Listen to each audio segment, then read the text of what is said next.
Hello, everyone. Welcome. Thank you for joining us. I'm excited to introduce our guest here. Hi, I'm your host, Anthony M. Gonzales. Excited to talk to Stacy, learn more about his background and about what he's here to share more of today. So, Stacy, thank you for joining me today. Anthony, thanks for being here. Awesome. Well, where do we find you? Where are you calling in from? What part of the world? Are you in Tokyo, London? Where do you find yourself today? Good old New York, New York in the West Village, and it's cold. It's cold. It's been cold. I can appreciate that. I'm out here in sunny Los Angeles. So time zones apart, I appreciate you spending some time investing in this. And we're excited to just hear from you. You have a pretty, let's call it a tenured career. I think that's an appropriate adjective to use here. And that tenure has had a few different identities, both startup founder and then operator and then acquirer. That's a pretty cantankerous journey you've been on. So I'd love to hear just straight from your own primary source. What has your journey been like? Why are we on this call today? What are you up to these days? And what have you been working on? Yeah, well, thank you first for taking the time to do this today. We've had a lot of excitement in the movie space and cinema space, and we'll jump into all of that. But a little bit of background on me. So I was an executive in the movie industry. I was at Miramax, I was at Sony, I was at Columbia, I was at Universal. And at a certain point, we were looking at the possibility of creating a Netflix for movie theaters.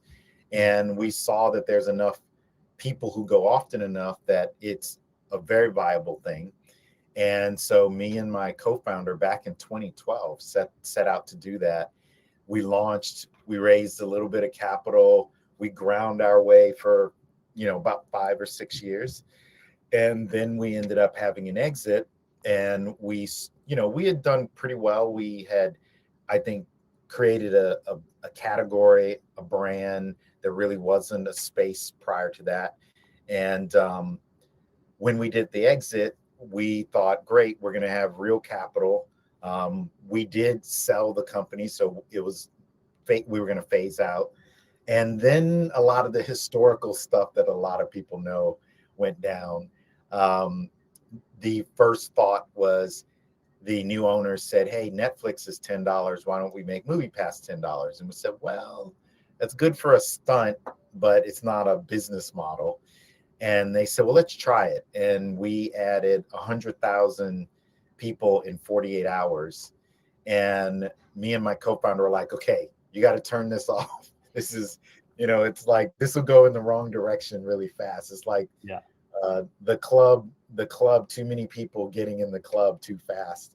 Yep. And we said, look, the price needs to be at a higher price point. And they said, no, we're doing great. And we were asked to step aside, and they kind of kept going. And we all know what happened. They not only went bankrupt, but they also got there through some ill-gotten gains and caused a lot of pain. COVID happened. Everybody said movie theaters are dead and no one's ever going to go to the movies again. And right in the middle of COVID, the Mark Wahlberg and HBO team reached out about making MoviePass into a documentary. And so 2024, the summer of 2024, it came out called MoviePass Movie Crash. And it got nominated for an Emmy. And what was really cool in there was we didn't know yet that I was going to buy it back or be able to relaunch the company while they were shooting the documentary. And one thing led to another. We got it back. And now we're writing that whole new chapter. And the industry overall is getting back on its feet in a powerful way. And there's a lot of disruption happening. And that's what we're here to talk about today. So is it fair to say that your acquisition of MoviePass was an Emmy-winning performance? It's like something like that, I guess. A little bit on the nose, but I am a dad these days, so dad jokes are fair game. There you go. You're nailing it. As the moderator of Reddit's entrepreneur community, I just want to share some insight from my perspective, because I was one of those 100,000 users within the first 48 hours. I was one of the individuals, paying for an $11 movie pass and seeing as many movies as I was allowed to on MoviePass. It was a great time. And I remember the cultural sensation that was happening on Reddit on our platform. You guys were disrupting a lot of cultural norms and societal norms.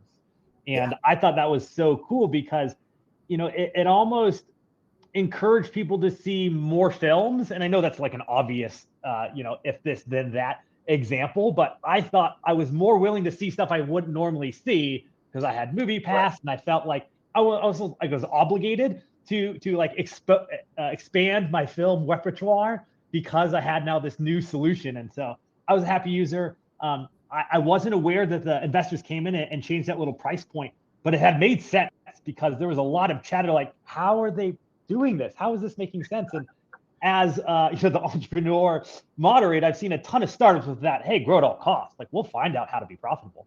Right. We'll find it eventually. We're in the growth phase. So the numbers, the KPIs are revenue, not profit. And so it's interesting to see a data point where that didn't actually materialize to the end goals of what they were hoping to do.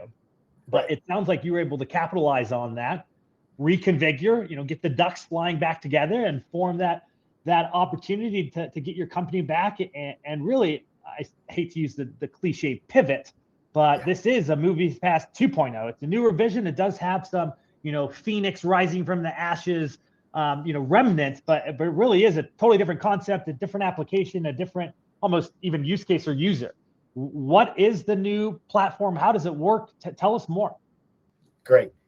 So the 2.0 version was when we brought it back, one of the critical differences is we needed to kind of set alignment between us and the customer base. So before, if you went to the movies, you really didn't know what MoviePass was paying full price for or was paying, wholesale pricing. Who are our partner theaters? You couldn't tell the difference. And so what we did was we introduced a credit system that would create that alignment. So if something's nearly full price, we give you a monthly number of credits. And now with that system, you would see the alignment because we charge fewer credits for something we're paying wholesale and more credits for something that's retail. You can go wherever you want, but the fact of the matter is it creates that visual alignment. And it was that one little tweak that automatically pushed us from being a money-losing company to a profitable company. So in 2023 and 2024, our top line, we shifted to profitability. And that was the big difference in the comeback and bringing the company from out of bankruptcy. Almost similar to how like 11 Labs gives you an allotment of tokens for a monthly subscription, and you can use those tokens on videos or images or however you want to sell your tokens. Yeah, similar concept. 100%. And then it moves into, which we can get into later, Mogul and the new products that we're launching. But we'll get into that. And with the new products that you guys are launching, is it like a plus one innovation? Is this like a small add-on? Is it a totally sister? Cause like how close is the relationship between these products? Okay. So like family, but not immediate family. Like come to the cookout, but not the Christmas day. Big pivot. So let me walk you through how we got there and what the vision is. So AMC and Regal, as they started to add in premium formatting and discounting with popcorn, the subscription wars got pretty intense. Well, we realized since we're not a brick and mortar, we really weren't going to be able to compete in the same way in this kind of race to the bottom price wise. And so we needed our own, revenue stream that could be different, that we could offset that. And we looked at going social. And there's families like your Rotten Tomatoes or your IMDb or your Letterboxd. I'll call those social plays. And then you have gaming, some form of, which we saw no one really had the space, was this idea that no one had created the fantasy sports league for Hollywood. So if you're familiar with FanDuel or DraftKings, Mm. what you're doing there is you're a general manager who's making up a team, but the team is based off of how these real world players and teams are performing on a weekly basis. We did the same thing in creating Mogul by MoviePass, which is the first fantasy sports league, but we added an additional layer where we saw the rise of prediction markets like Polymarket and Kalshi. So we added those components together to create what is a new term that they're calling speculative entertainment. And so it allows fans to lean in and become participators in these, go from just watching sports to being a participator in it. And so that is our pivot, where we're going into this whole new direction that no one has created this category before. I love it. And is that going to be under the same family? Is this like a new startup, or how does kind of the entrepreneurial mechanics do when you have a new product? What's like best practices? What are the pros and cons? Give us some insight as you as an operator about some of the decisions you make, so the guests coming in can learn from your expertise. Yeah, it's since it's adjacent, it's still under the same parent company. Will it spin off at some point? Perhaps. It's early for that. We're in beta, but the category is so huge. On no matter if you're Netflix or you're Netflix, HBO, MoviePass, anybody, you're averaging around $100 per person per year in your ARPU. With fantasy sports and things in this space, you're averaging around $1,000. So it's a 10x larger footprint with what people are spending on the platform, how they're engaging, and it automatically drives higher engagement. So if you're busy doing real money speculation around movies and things, it's more likely you're going to be a person who goes to see those movies. And so we see the same thing in sports, where fans who do this also increase the amount of time that they spend watching or engaging with sports. So it's win-win to continue our core mission of driving traffic to theaters, but it gives fans a whole new way to play. We used to say MoviePass 1 lets you save money, MoviePass 2 lets you make money. And that's how we see the future. Now, you brought up movie theaters.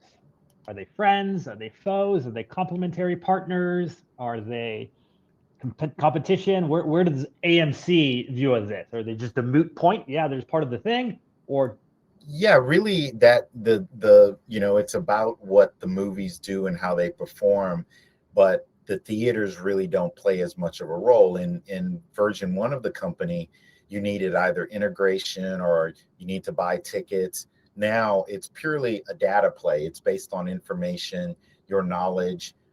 Really, whether you go or whether you don't go is irrelevant, but you tend to go out of habit. It's just easier to know about what's going on, what the movies are like, and what you think they're going to actually do at the box office. And what's like the technical readiness of this? Is this an idea that you guys have some sticky notes on a whiteboard? Are you guys generating revenue? Do you have users? Is this still an idea? So just a month and a half ago, so 6 weeks ago, we introduced the beta version. It is up now. So it is, if you go to mogulgame.moviepass.com, you can go there and see it in play. We're in season 1, so this is the first season. We've got a few thousand people loaded up into it, getting all the kinks in the beta worked out. People are loving it. There's a lot of fans in there playing the game already. I've been doing calls with them to talk about their feedback and how they're feeling about it. But let me walk through what the game does and how it works a little bit. So you are a studio head. When you first log in, you need to create your own studio and your studio name. And then in the season, so let's just say between October and December, you're going to go and you're going to pick the movies you want, the actors you want, and the directors you want. And based on how those films perform in the real world is how your portfolio performs. And so you're competing against everyone else and how their portfolio performs. Everyone starts out with $1 million portfolio, and they're going to buy certain movies. Now, here's the little twist. You would think what you want to do is just go buy all of the highest grossing movie titles. That's what you would think. Sense.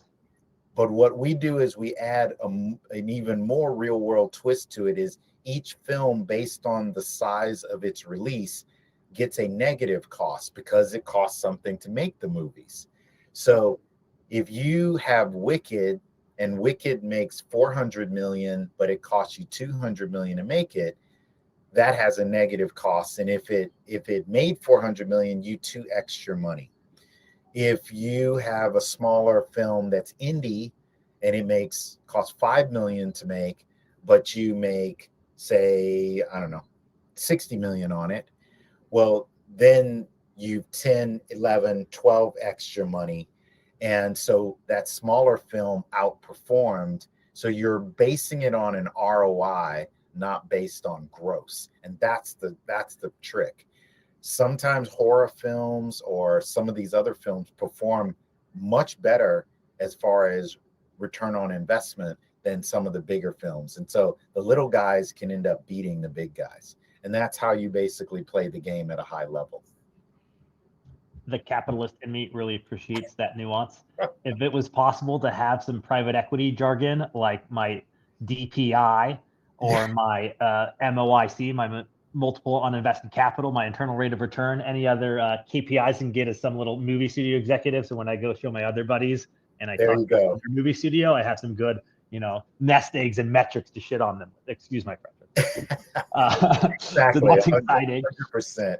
And so, like, let me get this here. Let me just summarize this because you just shared a bunch of data on me. So it's not only just the revenue, but you have some metrics around cost, and then you calculate the delta between cost and revenue, and then you're having some multiple over cost to see the efficiency of my capital, not just revenue. We're focusing on profitability because our studio, that's how we survive, is we make films profitably. I love it. All right. So it's 1994. Jim Carrey's crushing it with Dumb and Dumber and Ace Ventura, and I bought Jim Carrey for the season. Am I just the winner of 94 season, or how does that work? How's that fair? If I just had based on the profitability, and then also you can buy the actor, but not the movie per se. You're still basing your performance off the way the movie performs. So it's if you hired an actor for a film, or you hired a certain director to shoot that film. But let's say the director shot it for a different studio and you're not the studio. Same way you can break that out. And so I get it for Dumb and Dumber, but I don't get it from Ace Ventura. Exactly. Even though it's both in 1994. That's right. And so your actor is specific to the movie. So let me give you this. If The Rock is in Fast and Furious, really big film, and The Rock is in The Smashing Machine, he doesn't cost the same if you're buying him in two different movies. So he costs differently based on the overall budget and size of that film. Because you can't, if Rock makes 20 million a picture, that's the entire budget of the picture of something like The Smashing Machine. So he ends up being less. And so it's just like in the real world, we put all those nuances in the game. I can imagine this has to be at least constrained to the U.S. market, at least initially. No, right now the players, because it's not real money, we didn't turn real money on yet. We want to get the kinks worked out. We have players playing all over the globe, players out of Asia, players out of Europe.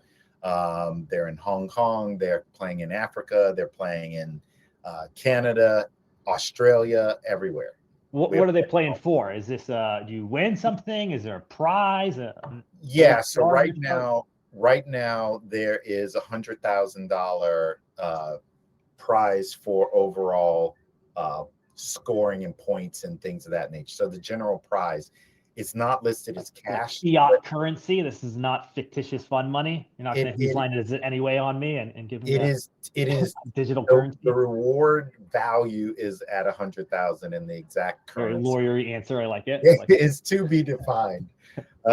So that's when you start and you have so many different territories. Sometimes some territories you can do cash, some territories you can't. So in order to make sure everybody could play, we had to open it up to being something a little safer. And what's like the user experience? Is this app based? Is this computer based? Is it mixed? Does it not matter? Right now it is web based, but it's basically an app wrap so that you would feel like you're playing in an app, but you're going through a web protocol.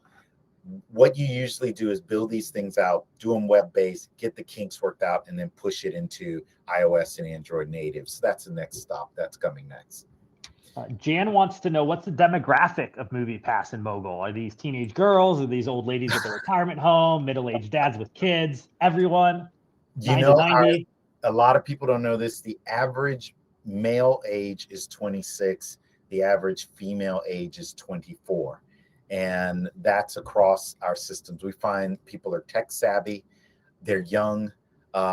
Believe it or not, a lot of people desire the movie going experience, and also people who are really friendly with gaming tend to be younger. So that's our demographic that we have. The part that's really huge is they're predicting that speculation and prediction markets are going to be $1 trillion economy. It's They're a speculating whole, that about the speculation market? yeah. So it's a whole, the ecosystem basically where I see it as you had social media, but imagine social media moves into a put your money where your mouth is relationship. It cuts the signal from the noise a lot better. And so what happened is, imagine you used to have a Rotten Tomatoes score or an IMDb, but let's say you said, I think this is how the rest of the world is going to see it. You put a dollar amount there, or you're guessing what you think that that's going to be, and there's a chance to have value come back to you as a fan. And that's the beautiful thing about this whole new space that's emerging. I love it. You've shared some external data. Do you have any internal organizational goals or strategy or metrics? Like, are you trying to keep headcount low? Are you trying to expand? Do you guys need to raise money? Are you situated? How's the company looking? Yeah, so you do these things in rocket booster stages. You kind of first get your concept down, which we had the idea of it. We raised the capital to build it out, make sure there's a there, people like it, it's feasible. Now we're moving into the stage of growth capital. So we want to deploy it and run as quickly as possible. So you want those proof points there first versus trying to raise for the whole journey. You raise it in rocket booster stages so that you can go back to the market and show data and proof and that it's working. And so that's where we currently are, where we're moving into that second stage to go raise that capital to do that. I like it. These nice defined iterative chunks are a good way to get that funded. So Adam Sandler signed, I don't know, like an 8-movie deal with Netflix. Yep. None of them are movie theaters. No. What am I doing here? How does streaming work? How does the Netflix thing work? Is this, a business model of the past since everything's on streaming now? Or what are your just thoughts about the streaming and Netflix buying Warner Brothers and just all the tomfoolery going on these days? Okay, I have a point of view that might be contrarian, but here goes. This is the safe space, Stacy. We're only public on the record. Go ahead. Yeah, exactly. Don't worry, this will only be on the internet in 2 minutes. In 3, 2. Yeah, exactly. So there was a point in time where in 1950, the number of television sets exceeded the number of movie theater screens. It happened. Okay. The television has been getting smaller and smaller and smaller to where it now fits in your pocket. That has nothing to do with the live event of movie going as an activity. People keep talking about the death of cinema. Cinema has been killed 5 times. When television came, when VHS came, when DVD came, when cable came, and now streaming. This is the 5th death of movie going. And yet we're now hitting and breaking box office attendance records. And you're seeing a whole new generation of people who want real life, and the kids call it IRL experiences. And so movie going is still the number one out of home entertainment activity in the world. People go to the movies 10 times more than sporting events combined. So I think that the reporting of the death of cinema, it's a big, easy target for people to throw darts at. I think Netflix is more concerned about YouTube and TikTok than they are about movie theaters. I don't think that movie theaters are a competition to Netflix, because Netflix is not in the what I'll call the live event space. They're in the, subscription eyeballs on device space. They just don't have anything to do with each other. So it's annoying that there's conflation of those conversations. I think that they're buying Warner Brothers for IP. Vault. Yeah. Right. It's for the vault, and to use those properties on platform, because the Disneys of the world have very powerful IP and they need to compete there. But I don't think that they're competing against theater going as an activity.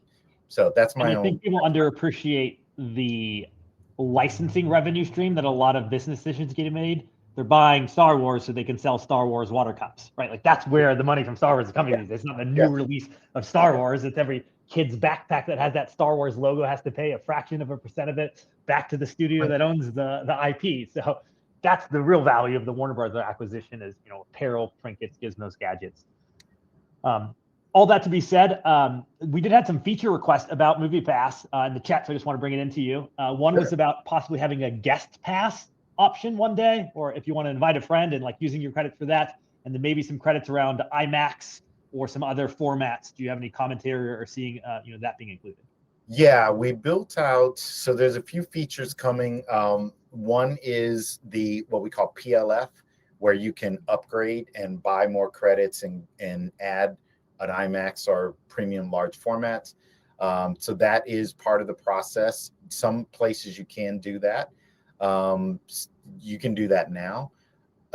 Bringing a friend, we are making it so that is on the roadmap, that you can take your number of credits and say buy 2 tickets at the same time. Right now it still is 1. We need to make sure that we protect the security layer. I won't get into how people hack this, but there are workarounds where people hack it. And so we've been testing the bring a friend, but we need to do it in a safe way that people don't suddenly are able to just do 2 furs and blow the business model. Yep, makes total sense. And since this is like a parent company, I'm assuming you kind of keep revenue differently and books differently. You're not consolidating these as one single company, like running, your taxes at the end of the year. They're separate organizations, or is this a business unit within a larger business? Right now, Mogul's cost is on the same balance sheet as MoviePass, and then eventually you will move them across. Think of it right now as R&D. It's skunkworks. It's something you're working on. Once it gets its own legs, you can separate it, give it a different team, give it totally different books. But today it's still a skunkworks. It's pre-revenue. And so that's what people are investing in is MoviePass still. If there was an opportunity to, you're in the parent company. This is all in the parent company. Yes. Yep. What about Polymarket or some of these other prediction markets? Is that good? Is that just extra fan engagement, as it would say in the sports world? Is that complementary and actually supports what you guys do because it brings some objective value into it? Or what are your thoughts on I think it's market that exists? I think it's all supportive. I think that it's creating engagement where if you are, predicting and you're leaning into stuff, it's all attention economy. And it's you leaning in with more of your attention and more of your time, which is great for the movie industry. And so, again, sports has been doing this for quite some time. So we're finally seeing entertainment, because what we call the oracle. The oracle is what is the data point that is irrefutable that no one can manipulate. So the score of a game, how many 3-pointers that person got. You need oracle data. And so now Hollywood is able to track whether it's viewership, attendance, sentiment score, all of those things are now becoming Oracle type data that you can actually do the same thing that you do with the sporting event, and it's not manipulatable. And so that's the key here. But no, I think it's win-win. I think it's a growth sector for everybody, and I'm excited to see it coming. That's awesome. That's awesome.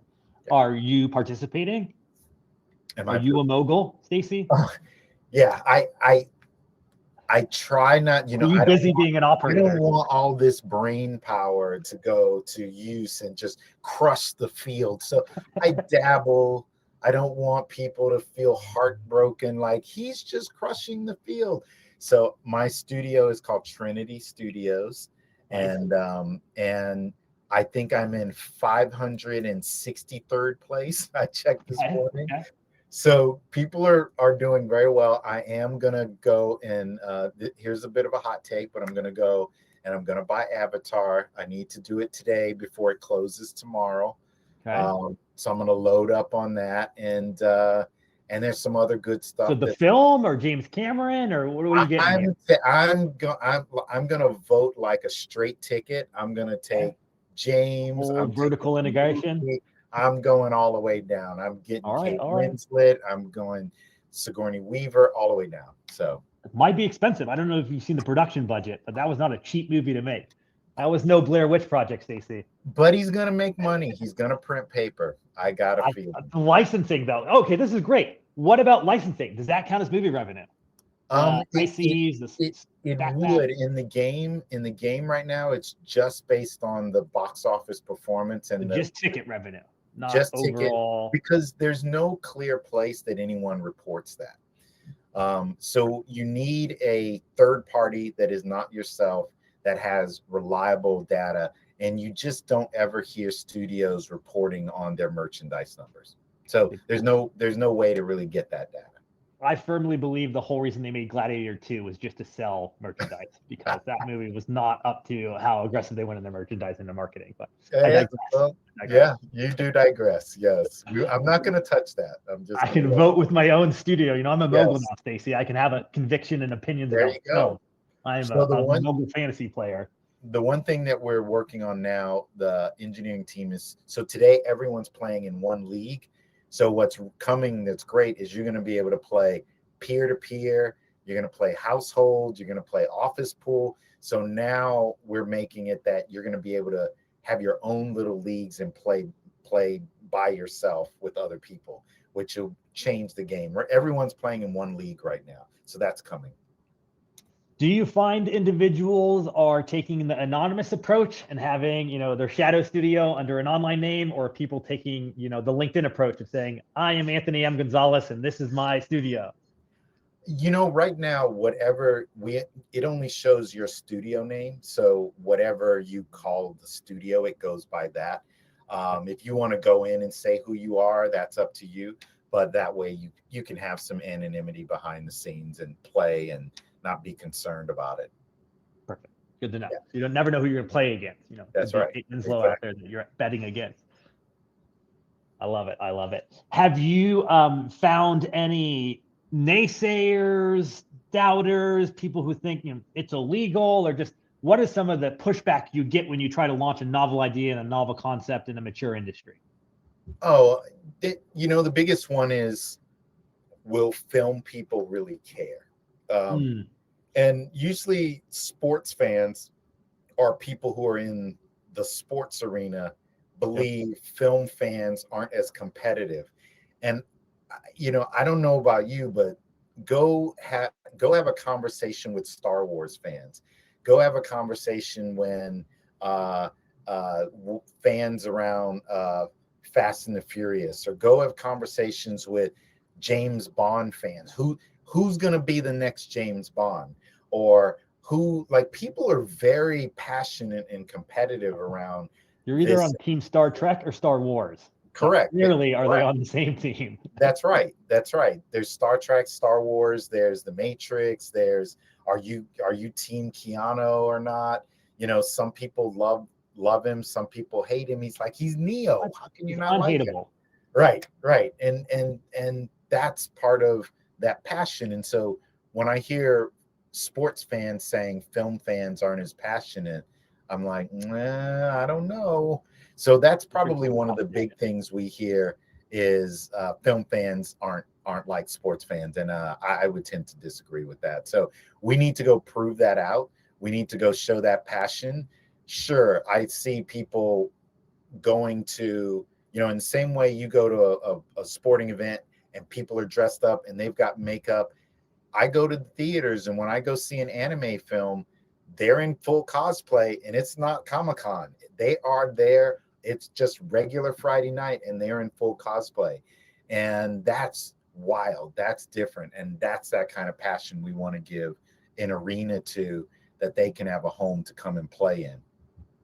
Are you intending to encourage any sense of this communal tribalism where, hey, if you're a mogul in LA, we're going to downtown Live Nation to all see the same film together and then we can all vote on it? Or like, tell me more about how you cross this in IRL dynamic with digital communities, but then bringing them to the same physical theater and like making that something nuanced and novel. Yeah, so we've great question. We've already started to add in chat so that people trash talk, and they're going to trash talk. There was a lot of noise about people thought that the Minecraft movie was going to bomb. People are like, that thing's horrible. And if you remember, it wasn't for you.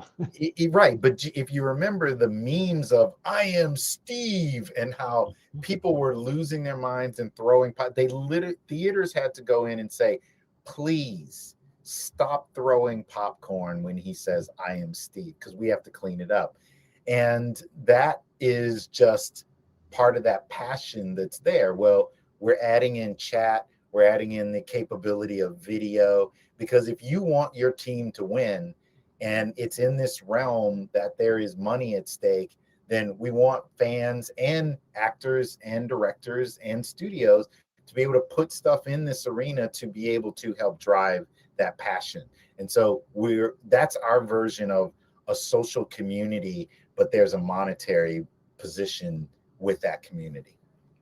If I could throw in a little feature suggestion. Yes. Back in my days, and I may be dating myself, this was early, I want to say early MySpace days. Yeah. But flash mobs were a thing. Yeah. And for those who are not aware, flash mob is when like the internet just came out. We was all like, let's all meet up at the same time in the same place together. Right. And you're just like, all right, at this time, at this place, we're all just going to show up. And then there'd just be a bunch of people there. And then everyone would be filming the flash mob like, oh, look, we all showed up. I could very much imagine a Mogul flash mob to go see a movie at a certain theater. And Comic-Cons, and what team are you on? Whose studio are you with? Showing up in the limo, like making it look like your own premiere, bringing security, 100%. Just acting up for the act up. I would be way more likely to go see that movie, just because I knew other folks were going to be there, and I was like, well, I don't want to miss out. I'm a studio mogul. I got exactly right. Plans with the other tier list celebrities. 100%. I think that those are things. The beauty is we're going to put the tools in the marketplace and then let the fans do what they want. And that's where the chat and the community.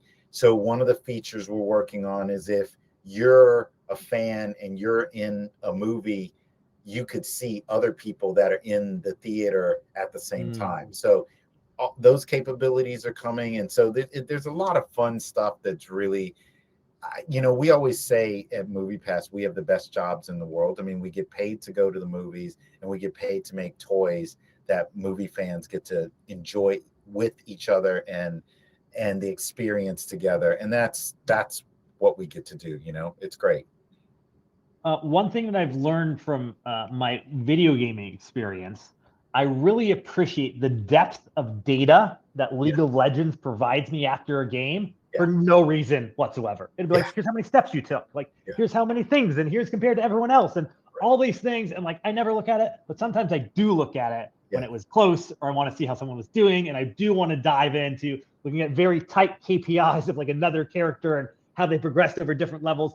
Will you have this level of data? Like you said, hey, there's some costs and figures, but can I open up a 10K of a video and dive into catering budgets and be like, what are they doing filming in Wyoming? Like, I would have built in Florida where the taxes are better. Like, how much resolution am I getting as a studio mogul? Because I'm going to do my due diligence, Stacy. I'm a tenured investor, accredited and sophisticated. You are very sophisticated. So yeah, we're already doing, so when you go in, you're going to see charts that show how much call it a stock, but how much it costs to buy this character, how much did it cost to buy the movie. As the volume goes up, the price goes up. You're also going to see how the movie performs, and you're going to have the ability to see how you're competing against other people's portfolios. So you'll be able to do side-by-side comparisons. What did they choose versus what did you choose? And in real time. So it gives you time view. You can see the last week. It has movers and gainers, people who've suddenly leaped up, people who have fallen, all of that stuff and all of that data. You're right, the data is there. We just keep working on how are we going to display it in engaging ways that's informative, but doing these wrap ups and here's how you did this week. So the high levels there, and then now we're just working on all the tools to basically show it. I love it. I love it. Do you have any celebrity users who are perhaps using this and like, starting their own studio, or maybe like, I don't know, an anchor client that you could share, or someone fun? If so, they need to let us. If so, they need to let there us. We go. We'll put out the call. Leonardo, if you're out there, Leo, you let us know what the studio name is. Hopefully they're climate focused investments, Leo. I'm watching you. Even where you put your wallet where your mouth is. No, exactly. I'm kidding. That's well, right. with that, any other thoughts about, like, we've talked a lot about what was new and where you pivoted, but like 5 years from now, what do you think is going to be different with film and generative AI and deep fakes in Hollywood? And do you think we're at an inflection point where like this whole model is going to shift? Or as you said earlier, you just have strong conviction that like movie theaters are going to display any content. We want big screens, loud music, warm popcorn, cold soda. And so that's not going to change no matter what happens to the tech. But just let's extrapolate. We're here in 2030. What did we change the past 5 years? Look, whether you got on one side James Cameron, who's using motion capture, and everything you see in that film, you have to constantly remind yourself, this is not real, right? And he builds worlds and everything's there. And on the other side, you can have Christopher Nolan, who is going to make a film, and he's not going to use any special effects. He's not going to use any, trick photography or do anything AI simulated or motion capture, nothing. He's going to shoot everything exactly as he's going to build scale models, and he's going to keep it real. At the end of the day, like from the arena, are you not entertained? The point is do you like what you see? Are you enjoying yourself? Does it feel like something that gives you goosebumps? I want to see it again. I want to see what happens next. And that's been the way Hollywood has been. Hollywood has always used models and trick photography and things since the beginning. And so how it happens, I don't think really matters. Are you seeing stuff that is fun? I don't believe that the death of us wanting to get together and have a group experience with people. I always tell people, take what I call the Netflix test. And I know I'm probably going to get in trouble for this, but because I'm normally doing this on the side, but I'm going to give you a test. I want you to think of 10 movie directors, okay? Just in your head, Steven Spielberg, Christopher Nolan, Spike Lee, Ryan Coogler, think of 10 directors.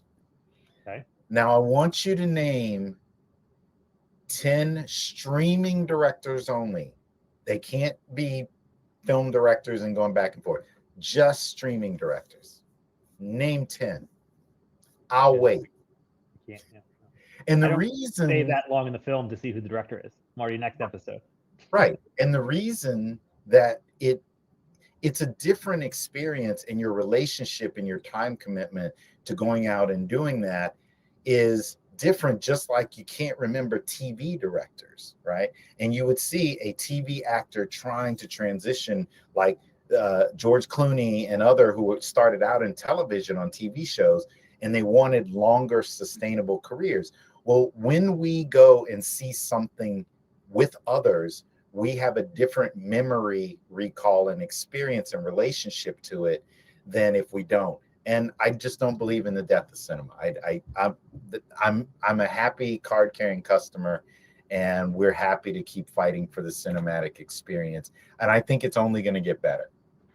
I definitely agree, and I'll share just my own personal anecdote here as we wrap up with our last 5 minutes. When I was younger, on Sunday night, there was professional wrestling. Yeah. And I didn't really follow professional wrestling, but as a third grader, there was a cultural requirement to know what happened on the Sunday evening wrestling match, or else you would be definitely out of the loop on Monday morning when the whole school was talking about wrestling on Sunday. And so, like, I didn't really watch it, but it was almost like an insurance policy that I did participate in viewing the shared experience. I didn't want to be left out of the cultural moment. Yeah. Then I wanted to know what was going on. And I feel movies and having this shared watch creates these shared memories, and the dopamine and the serotonin and all these neurotransmitters that are released in that environment. It's shared with a loved one. And those are the best memories when they're collective tribal memories with other people, because they can be fond things that you look back to, and that that content can be associated with it, even if it was bigger than the content itself. 100%. Yep. Agreed. Awesome. Well, I know we're wrapping up here on time. I want to say thank you once again, Stacy, for joining us.